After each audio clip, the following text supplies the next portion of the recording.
प्राण छूट गए, जीव चला गया, ये एक अलग विषय है। पर भगवान की अविरल भक्ति को प्राप्त कर कर, भगवान के भजन को प्राप्त कर कर, शिव नाम का स्मरण कर कर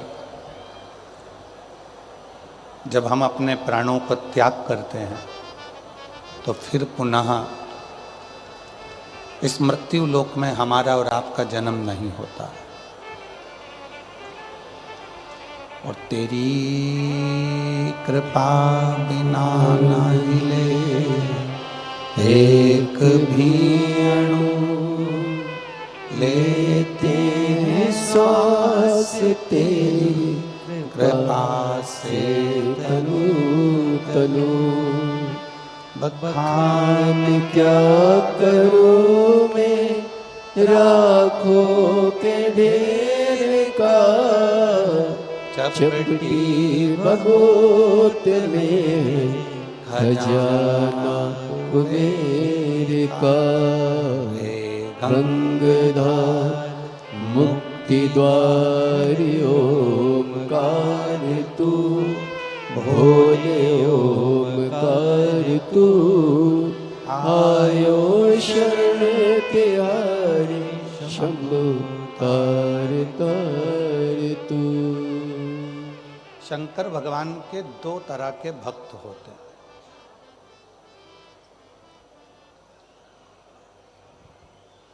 स्वयं भगवान शिव पार्वती जी से कहते हैं, पार्वती दो तरह के भक्त होते हैं, एक फूल की तरह होता है, दूसरा फल की तरह होता है।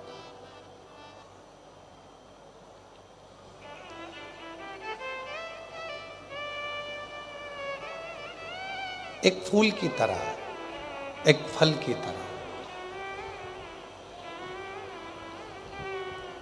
भगवान शंकर का जो भक्त होता है वो दो तरह का होता है। जैसे वृक्ष है, उसमें फूल भी आया और फल भी आया, उसमें फूल भी लग रहा है, फल भी लग रहा है।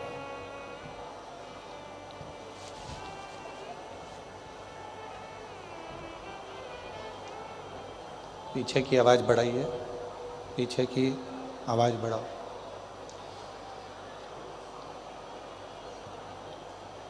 दो तरह के शिव जी के भक्त हैं। भगवान शंकर के भक्त दो तरह के हैं।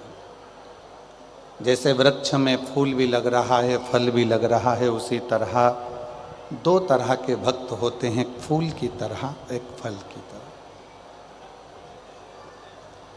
अब हम डबरा की जीजियों से पूछें, डबरा के जीजाओं से पूछें, बेटियों से पूछें, बेटों से पूछें, बुजुर्ग माता पिता से पूछें कि शंभू पीछे की आवाज, पंडाल की आवाज खुलवाइए। दो तरह के भक्त हैं, डबरा की जीजियाँ, डबरा के जीजा, डबरा की मेरी बेटियाँ, बेटा, मेरे बुजुर्ग माँ बाप। एक बात बताएं कि भंवरा फूल पर आता है कि फल पर आता है? जम के बोलो जरा। भंवरा यदि उड़कर आएगा तो वो फूल के पास आता है कि फल के पास आता है? भंवरा हमेशा फूल के पास आता है, उसे फल से कोई मतलब नहीं होता। क्यों? क्योंकि फूल सुगंध देता है, फूल रस देता है। भंवरा फूल के पास आता है और कीड़े फल के पास आते हैं। शिव महापुराण की कथा में शिव जी पार्वती जी से काशी में दो भक्तों की बात कर रहे हैं। दो तरह के भक्तों की बात कर रहे हैं, एक फूल की तरह होता है, एक फल की तरह होता है। भगवान शंकर का भक्त जो फूल की तरह है, स्वयं भी सुगंध में है और दूसरे को भी सुगंध दे रहा है। स्वयं भी श्री शिवाय नमस्तुभ्यम कह रहा है, दूसरों से भी खिलवा रहा है। स्वयं नमः शिवाय कह रहा है और दूसरे से भी नमः शिवाय खिलवा रहा है। स्वयं ओम नमः शिवाय बोल रहा है और दूसरे से भी ओम नमः शिवाय बुलवा रहा है। स्वयं एक लोटा जल चढ़ा रहा है और दूसरों से भी एक लोटा जल चढ़वा रहा है। स्वयं मंदिर जा रहा है और दूसरों को भी मंदिर तक भेज रहा है। समझ लेना कि मेरा शिव ऐसे ही फूल के पास आकर विराजमान होता है और उसी फूल के आनंद में रहता है, उसी फूल का आनंद। और जितनी मेरी डबरा की जीजियाँ बैठी हैं, जितने मेरे डबरावासी जीजा जी बैठे हैं, जितनी मेरी बेटियाँ बेटा, मेरे बुजुर्ग माँ बाप जितने बैठे हैं, आपकी शिव भक्ति बता रहे हैं। अभी आदरणीय मंत्री जी कह रहे थे कि इतना भगवान शिव के भक्तों का सैलाब है।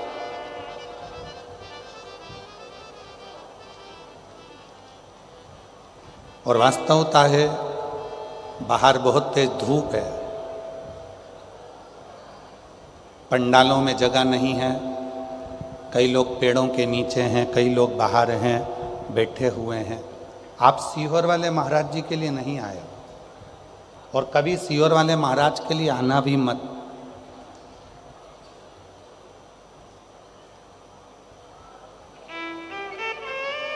आप किसके लिए आए? उस देव अधिदेव महादेव के लिए, अपना घर परिवार छोड़कर 3 घंटे के लिए शिव की कथा का रसतत्व ग्रहण करने के लिए। भगवान शंकर की विरल भक्ति को पाने के लिए, भगवान शंकर की भक्ति को ग्रहण करने के लिए, भगवान शिव के नाम को लेने के लिए,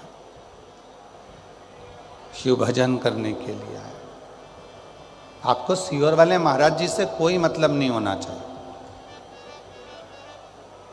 आपको तो केवल बाबा देव अधिदेव महादेव का भजन कैसे करा जाए, शिव जी की भक्ति कैसे करी जाए, शिव नाम कैसे लिया जाए, भगवान शंकर का गुणगान कैसे करा जाए, और कथा के पंडाल में बैठकर अपने दिल की बात अपने देव अधिदेव महादेव से, अपने पिता से कैसे कही जाए, ये बात आपके स्मरण में होना चाहिए।